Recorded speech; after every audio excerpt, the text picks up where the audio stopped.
नमस्कार दोस्तों, आप देख रहे हैं आपका अपना YouTube चैनल और मैं हूं आपके साथ मुक्ता सक्सेना।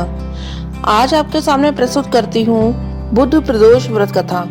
आशा करती हूं कि ये कथा आपको पसंद आएगी और आप इसे सुनकर लाभ उठाएंगे।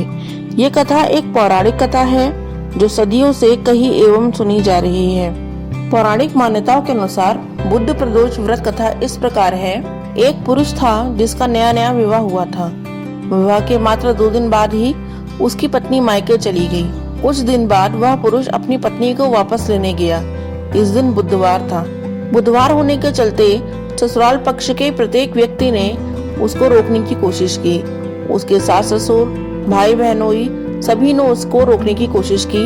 उनके अनुसार विदाई का दिन यदि बुधवार हो तो वह शुभ नहीं होता है, लेकिन उसे इस बात पर यकीन नहीं था, इसलिए वो अपनी पत्नी के साथ चल पड़ा।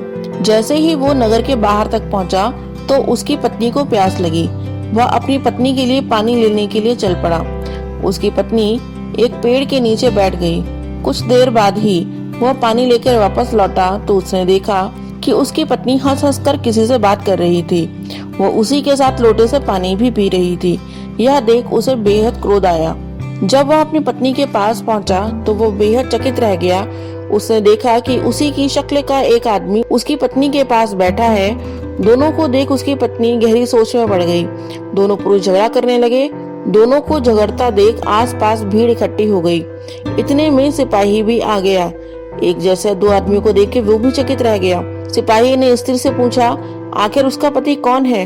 वह भी चकित थी। इस पर उस व्यक्ति ने शंकर भगवान से प्रार्थना की और कहा कि वे उसकी रक्षा करें। उससे बहुत बड़ी भूल हो गई कि सास ससुर के मना करने के बाद भी वो अपनी पत्नी को बुधवार को विदा करा लाया। भविष्य में ऐसा कभी नहीं होगा। व्यक्ति की प्रार्थना पूरी हुई और तभी दूसरा व्यक्ति अंतर्ध्यान हो गया। पति पत्नी दोनों ही सकुशल अपने घर पहुंच गए।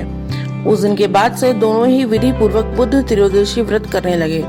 अतः बुद्ध त्रयोदशी व्रत हर मनुष्य को करना चाहिए। धन्यवाद।